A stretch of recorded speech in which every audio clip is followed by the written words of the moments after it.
2 কোটি টাকার brown sugar সহ 2 ব্যক্তি আটক ধর্মনগরে। উত্তর ত্রিপুরা জেলা পুলিশ সুপার ভানুপদ চক্রবর্তীর নেতৃত্বে নেশাবিরোধী অভিযানে বড়সড় সাফল্য পেল ত্রিপুরা পুলিশ। ঘটনার বিবরণে জানা যায়, বুধবার দুপুরে একটি গাড়ি মিজোরাম থেকে খোয়াই অথবা তেলিয়ামুড়াতে যাবে ড্রাগস নিয়ে। পরবর্তীতে গাড়ি বদল করে বিপুল পরিমাণ ড্রাগস যাবে ত্রিপুরার একটি স্থানে।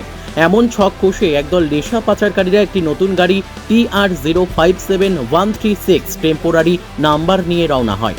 এমন আগাম খবর পেয়ে ধর্মনগরের police super Bhanupada Chakraborty Krishnapur school সংলগ্ন এলাকায় এই গাড়িটি আটক করেন। পরে উক্ত গাড়িতে তল্লাশি করে 17 প্যাকেটে মোট 200 গ্রাম ব্রাউন সুগার উদ্ধার হয়, যার কালোবাজারি মূল্য প্রায় 2 কোটি টাকার মতো হবে বলে পুলিশ জানিয়েছে। এতে আটক করা হয় জাবেদ আলী ও জয়দুল হোসেনকে। তাদের উভয়ের বাড়ি ত্রিপুরার বক্সনগরে। পুলিশ ধৃতদের বিরুদ্ধে NDPS ধারায় মামলা হাতে নিয়ে তদন্ত শুরু করেছে। পাথারকান্দি থেকে মলয় কুমার দাসের রিপোর্ট, নববার্তা টুডে।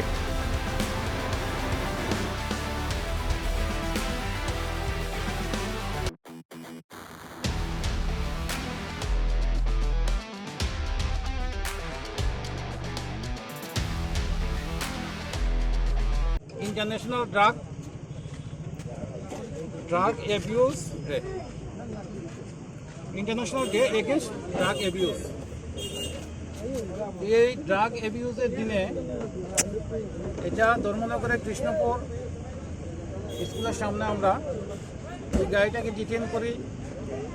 এই গাড়িতে আমরা তল্লাশি চালিয়ে টোটাল 17টা কেসে 200 গ্রামের থেকে বেশি আমরা ড্রাগ পেয়েছি। এটা হলো হিরোইন।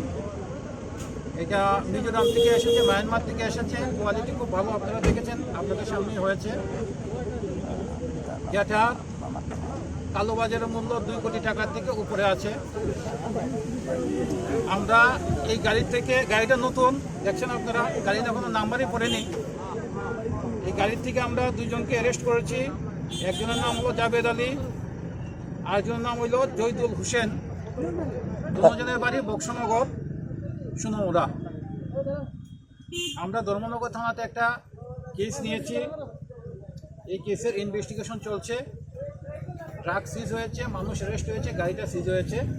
এবং এখানে যারা দর্শক আছেন, দর্শকদের উদ্দেশ্য, যেহেতু আজকে international day against drug abuse, তো সবার সঙ্গে বলেছি, যদি আপনাদের কাছে কোনো খবর থাকে যুব সমাজকে নষ্ট করার জন্য ড্রাগ খুব বারবারন্ত, তাহলে আপনারা আমাদেরকে জানাবেন। গাইডের সাহায্য নিয়ে আমরা ত্রিপুরাকে নেশামুক্ত করতে চাই। গাড়িটা কোথা থেকে এসেছে? গাড়িটা মিজোরাম থেকে সাইডের দিকে এসেছিল, এটা যাচ্ছিল সোনামুড়ার দিকে। এটা অল্টারনেট রোডে যাচ্ছিল। আচ্ছা, এটা আপনারা দেখেছেন গাড়ির সিটের নিচে এবং সিটের পিছনের দিকে এটা খুব সুন্দর করে ওরা করে নিয়ে গিয়েছিল, সিক্রেট চেম্বার বানিয়ে।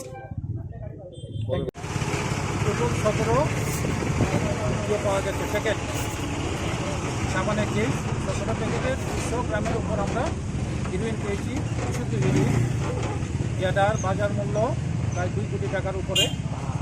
2 জনকে অ্যারেস্ট করা হয়েছে। একজন জাবেদ আলী, তার বয়স 30 বছর, বাড়ি বক্সনগর। আর একজন জয়দুল হোসেন, তার বাড়িও বক্সনগর, তারও বয়স 30 বছর। আমরা যে ড্রাগ পাওয়া গেছে এটাকে সিজ করেছি, গাড়িটাকে সিজ করেছি, 2 জন আসামিকে অ্যারেস্ট করেছি। ধর্মনগর থানাতে NDPS কেসে তদন্ত চলছে। গাড়িটা কোথা থেকে এসেছিল, কোথায় যাওয়ার কথা? মিজোরাম থেকে এসেছিল এবং যতটুকু ওরা যেটা বলছে, ওরা কুয়াই অথবা তেলিয়ামুড়াতে গাড়িটা শিফটিং হতো, অতটুকু অবধি তারা যেত, তারপর অন্য ড্রাইভার চলে আসতো।